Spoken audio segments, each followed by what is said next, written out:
ಹಾಗೆ ನಮ್ಮ ಕಾರ್ಯಕ್ರಮದಲ್ಲಿ ಪ್ರತಿದಿನ ರಾಶಿಫಲದಲ್ಲೂ ಸಹಿತ ಮಕರ ರಾಶಿಗೆ ಬಂದಾಗ ಒಂದಿಷ್ಟು ವಿಶೇಷತೆಗಳಿದ್ದೇ ಇರುತ್ತೆ. ಅಸಾಧ್ಯವಾದ್ದನ್ನು ಸಾಧನೆ ಮಾಡಿಕೊಳ್ತಕ್ಕಂಥದ್ದು, ಹಾಗೆ ಇಷ್ಟಾರ್ಥವನ್ನು ಸಿದ್ಧಿಗಾಗಿ ನೀವು ಭಗವಂತನ ಧ್ಯಾನ ಮಾಡುವಂತಹದ್ದು, ಅಥವಾ ನಿಮ್ಮ ಕಾಯಕದಲ್ಲಿ ನೀವು ಮಾಡ್ತಕ್ಕಂತಹ ಕೆಲಸಗಳಲ್ಲಿ ಒಂದಿಷ್ಟು ವಿಶೇಷವಾಗಿರ್ತಕ್ಕಂತಹ ರೀತಿಯ ಸಾಧನೆಗಳನ್ನು ಮಾಡಲಿಕ್ಕೂ ಸಹಿತ ಮಕರ ರಾಶಿಯವರಿಗೆ ಅಷ್ಟು ವಿಶೇಷವಾದಂಥ ಫಲ. ಹಾಗೆ ಶ್ರವಣ ನಕ್ಷತ್ರ ಇವತ್ತಾದ್ರಿಂದ ಶ್ರೀನಿವಾಸನ ಮತ್ತೊಮ್ಮೆ ಪ್ರಾರ್ಥನೆ ಮಾಡ್ತಾ ದರ್ಪಣಾಂಜನ ದರ್ಶನ ಮಾಡೋಣ. ಕಲ್ಯಾಣಾದ್ಭುತ ಗಾತ್ರಾಯತ್ ಕಾಮಿಧಾರ್ಥ ಪ್ರದಾಯಿನೀಂ ಶ್ರೀಮದ್ ವೆಂಕಟನಾಥಾಯಾಂ ಶ್ರೀನಿವಾಸಾಯ ಮಂಗಳಂ. ನಿರಂಜನಾಯ ವಿದ್ಮಹೇ ನಿರಾಭಾಸಾಯ ಧೀಮಹಿ ತನ್ನ ಶ್ರೀನಿವಾಸ ಪ್ರಚೋದಯಾತ್. ಶ್ರೀನಿವಾಸಾಯ ನಮಃ. ಶ್ರೀ ವೆಂಕಟೇಶಾಯ ನಮಃ. ಶೇಷಶಯನಾಯ ನಮಃ. ಶ್ರೀ ಲಕ್ಷ್ಮೀನಾರಾಯಣಾಯ ನಮಃ. ಓಂ ನಮೋ ನಾರಾಯಣಾಯ. ಓಂ ನಮೋ ನಾರಾಯಣಾಯ. ಓಂ ನಮೋ ನಾರಾಯಣಾಯ. ಭಗವಂತ ನಮಃ ಸೂರ್ಯಾಯ ಚಂದ್ರಾಯ ಮಂಗಳಾಯ ಬುಧಾಯ ಚ ಗುರುಶುಕ್ರಶನಿಭ್ಯಶ್ಚ ರಾಹವೇ ಕೇತವೇ ನಮಃ.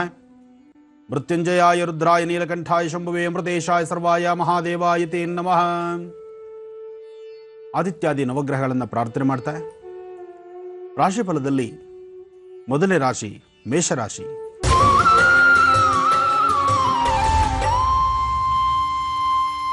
ಮೇಷರಾಶಿಯಲ್ಲಿರ್ತಕ್ಕಂಥವರು ಕೆಲಸ ಕಾರ್ಯಗಳಲ್ಲಿ ಯಶಸ್ಸನ್ನು ಕಾಣ್ತಾ ಇಷ್ಟಾರ್ಥಗಳನ್ನು ಸಿದ್ಧಿಸ್ಕೊಳ್ಳೋದಕ್ಕೂ ಸಹಿತ ಬಹಳ ಒಳ್ಳೆಯ ದಿನ. ಇವತ್ತಿನ ದಿವಸ ಮೇಷರಾಶಿಯಲ್ಲಿ ಇರ್ತಕ್ಕಂಥವ್ರು ವಾರದ ಮೊದಲನೇ ದಿವಸ ಸೋಮವಾರ ಆದ್ದರಿಂದ ಇವತ್ತಿನ ನಿಮ್ಮ ಕೆಲಸ ಕಾರ್ಯಗಳನ್ನು ಬಹಳ ಅಚ್ಚುಕಟ್ಟಾಗಿ ಸಾಧನೆಯಿಂದ ಮಾಡಿ ನೀವು ಸಿದ್ಧಿಪಡಿಸ್ಕೊಳ್ಬಹುದು.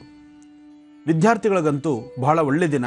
ನೀವು ಅಂದುಕೊಂಡಿದ್ದನ್ನು ನಿಮ್ಮ ಕೆಲಸ ಕಾರ್ಯಗಳನ್ನು ಸಿದ್ಧಿಪಡಿಸ್ಕೊಳ್ತಕ್ಕಂಥ ಜನ. ಯಾಕೆಂದರೆ ಸಾಕಷ್ಟು ಜನ ವಿದ್ಯಾರ್ಥಿಗಳು ಸಹಿತ CET ಬರೀತಾ ಇದ್ದಾರೆ. ಇವತ್ತಿನ ದಿವಸ ಇಂಜಿನಿಯರಿಂಗ್ ಆಗಲಿ, ಡಾಕ್ಟರ್ ಅಭ್ಯಾಸಕ್ಕಾಗಲಿ, ಡಾಕ್ಟರ್ ಕೋರ್ಸ್ ಮಾಡ್ತಕ್ಕಂಥವ್ರಿಗಾಗಲಿ ಇವತ್ತೆಲ್ಲ CET ಬರೆಯೋದಕ್ಕೆ ಹೊರಟಿದ್ದೀರಿ.